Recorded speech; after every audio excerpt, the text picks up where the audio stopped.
Hola, como estas? Selamat siang teman-teman semua. Kali ini kelompok kita tentang pemerintahan negara Spanyol.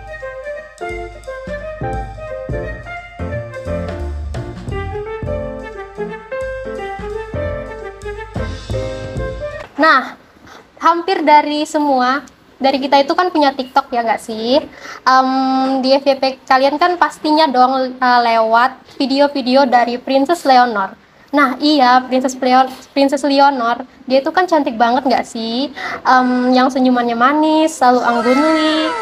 Kalian tahu nggak sih Princess Leonor itu berasalnya dari mana? Nah, Princess Leonor itu kan berasalnya dari Spanyol, ya nggak sih? Dia itu juga menyampaikan pidato-pidato kenegaraannya, berpakaian semu formal, dan selalu melempar senyum ramah dimanapun dan kapanpun.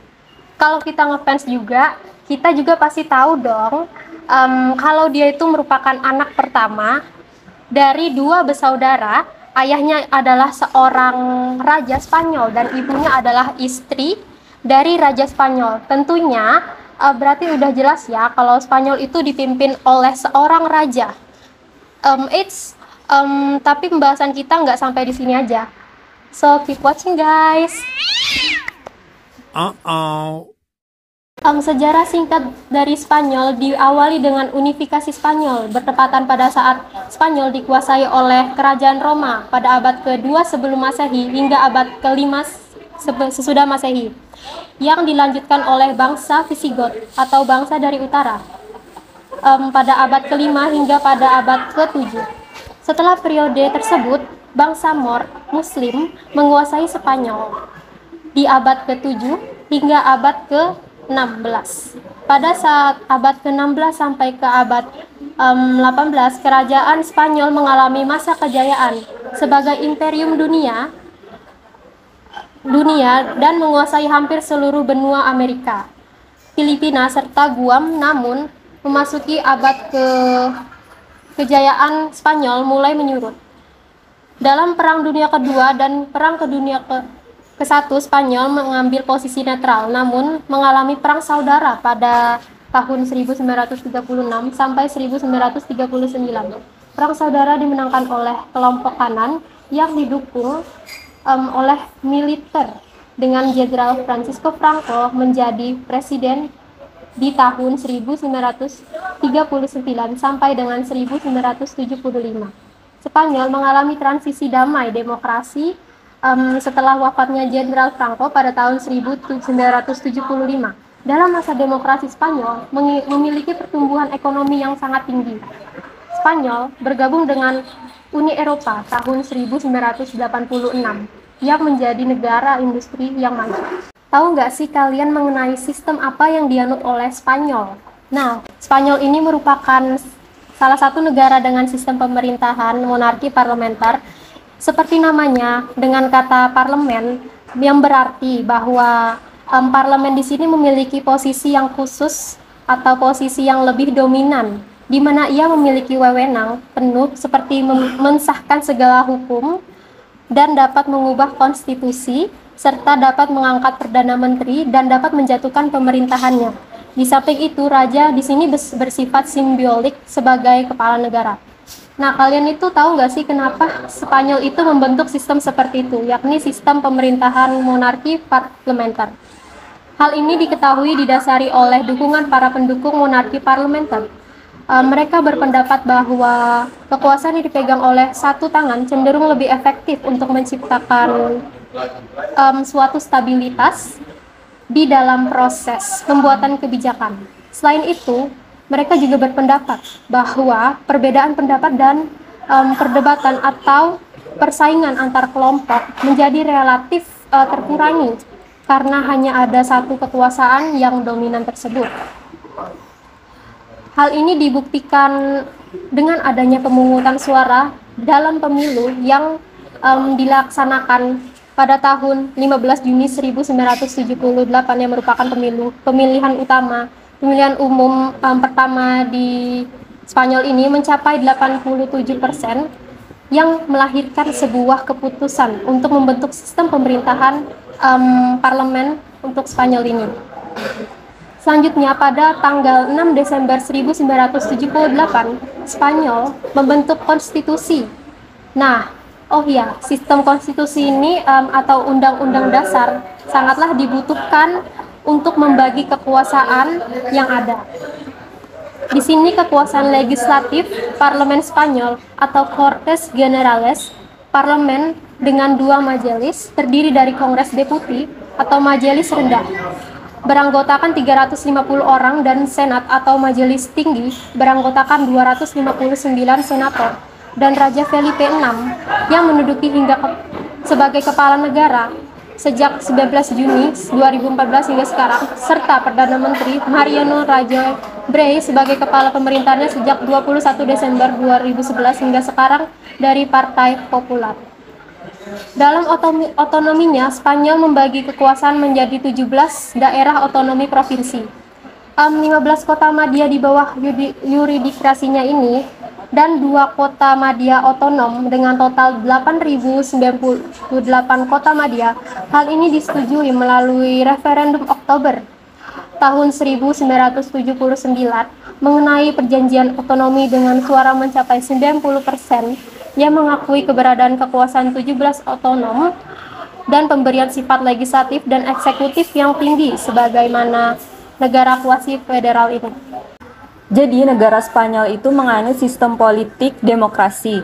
Nah, pada pemilihan majelis tinggi atau disebut dengan senat itu dipilih melalui sistem pas to the post pertama yang dilakukan 4 tahun sekali. Nah, sedangkan majelis rendah atau yang disebut dengan Kongres Deputi dipilih melalui metode D'Hondt, di mana masing-masing dari provinsi itu mengajukan 2 wakil atau lebih, kemudian membentuk konstituen. Nah, kemudian untuk Perdana Menteri itu dipilih melalui partai politik yang berhasil memenangkan kursi terbanyak pada lembaga legislatif, kemudian ditunjuk oleh raja. Nah, di negara Spanyol itu terdapat cukup banyak partai politik. Menurut Budiarjo pada tahun 2007, partai politik merupakan wadah bagi masyarakat untuk berpartisipasi pada proses pengelolaan negara. Pada negara Spanyol sendiri terdapat 2 partai politik yang mendominasi perpolitikan pada negara Spanyol. Yang pertama ada Partai Partido Popular atau PP, kemudian yang kedua ada Partido Socialista Obrero de España PSOE. Nah, di masa sekarang itu Partai PSOE yang sedang mendominasi pada pemerintahan Spanyol. Oke, sekarang saya akan menjelaskan sedikit terkait sejarah perpolitikan yang ada di Spanyol. Pada paruh kedua abad ke-20, tepatnya pada tahun 1977, untuk mengejar ketertinggalannya, Spanyol menjadi negara demokrasi dan melaksanakan pemilu pertama. Pada pemilihan umum nasional tanggal 20 Desember 2015, mendapati hasil bahwa partai pemenang pemilu tidak mencapai suara absolut, minimal 176 kursi. Partido Popular atau Partai Konservatif sebagai partai pemenang pemilu hanya berhasil mendapatkan 123 kursi saja. Karena kesepakatan untuk pemilihan Perdana Menteri sampai batas waktunya tidak tercapai, lalu pada 2 Mei 2016 Parlemen Spanyol dibubarkan dan dilaksanakannya pemilu ulang. Pada pemilu ulang tanggal 26 Juni 2016, sekali lagi Partai Konservatif yang berhasil mendapatkan suara atau kursi terbanyak, akan tetapi gagal untuk mendapatkan mayoritas mutlak untuk dapat membentuk pemerintahan karena hanya meraih 33,03% suara saja dan 137 kursi. Pada tanggal 31 Agustus 2016, Parlemen Spanyol memulai sidang untuk pemilihan Perdana Menteri baru dengan calon dari Partai Popular, yaitu PM ad interim Mariano Rajoy. Pada pemilihan ini, Mariano Rajoy mengalami kekalahan dengan penolakan dari partai oposisi. Pada tanggal 31 Oktober 2016 dilakukannya sidang investidura pertama yang mendapati hasil yang sama, yaitu Mariano Rajoy tetap tidak berhasil mendapatkan mayoritas mutlak. Namun pada sesi investidura kedua, Mariano Rajoy berhasil memenangkan mayoritas sederhana, yang mana pada 31 Oktober 2016 Mariano Rajoy dilantik sebagai Perdana Menteri di hadapan Raja Felipe VI Akan tetapi di tahun 2018, Mariano Rajoy berhasil digulingkan dengan mosi tidak percaya. Posisi Perdana Menteri pun pada akhirnya digantikan oleh Pedro Sanchez. Oke guys, tadi sudah sejarah politiknya. Sekarang saya akan menjelaskan tentang budaya politik dari Spanyol. Di sini saya sendiri akan menjelaskan secara singkat terkait budaya politik di Spanyol. Budaya politik di Spanyol diawali dari perubahan politik yang dimulai dari pertransisinya pemerintahan Spanyol yang tadinya bentuk republik menjadi monarki parlementer yang dipimpin oleh Raja Juan Carlos digantikan oleh anaknya yaitu Raja Felipe VI.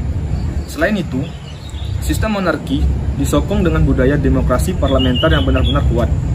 Dalam konstitusi, misalnya benar-benar ditekankan pembagian kekuasaan legislatif, eksekutif, dan yudikatif.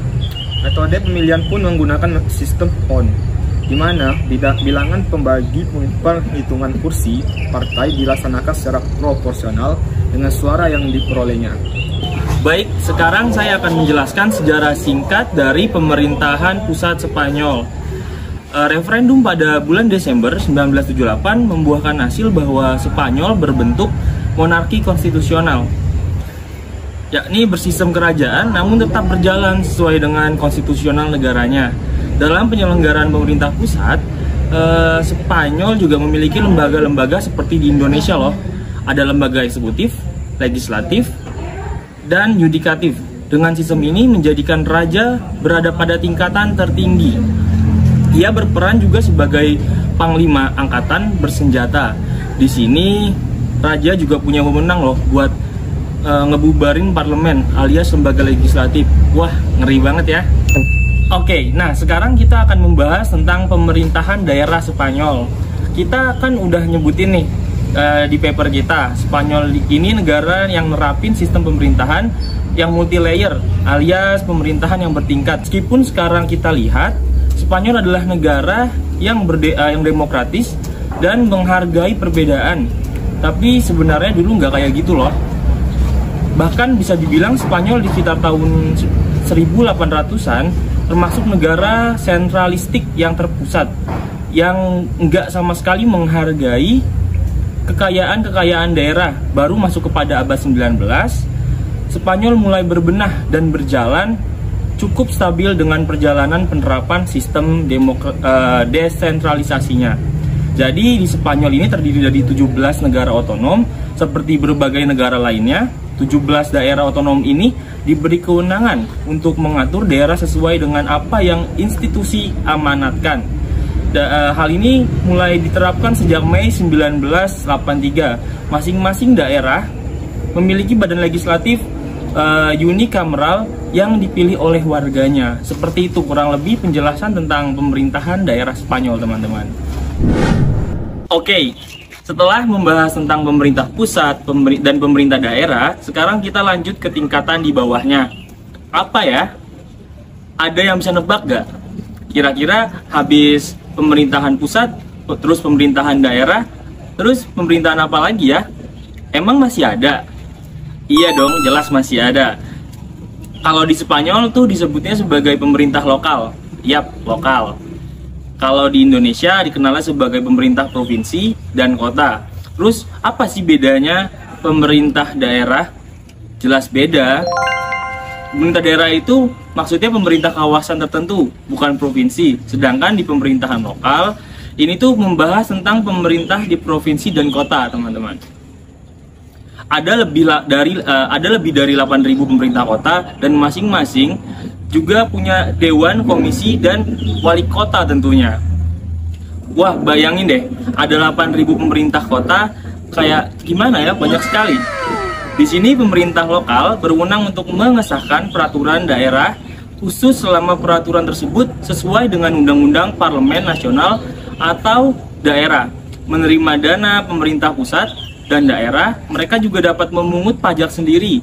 Sebaliknya, teman-teman, pemerintah provinsi tidak bisa memungut pajak sendiri. Dewan provinsi bertanggung jawab untuk memastikan bahwa kota bekerja sama satu sama lain di tingkat provinsi. Dewan provinsi dipilih langsung oleh warganya tentunya. Nah, jadi itu guys, kurang lebih gimana sih sistem multilayer yang ada di negara Princess Leonor ini. Jangan cuma ngefans sama princessnya dong, tapi kepoin juga sama negaranya, siapa tahu bisa dapat ratunya juga. Baik, terima kasih.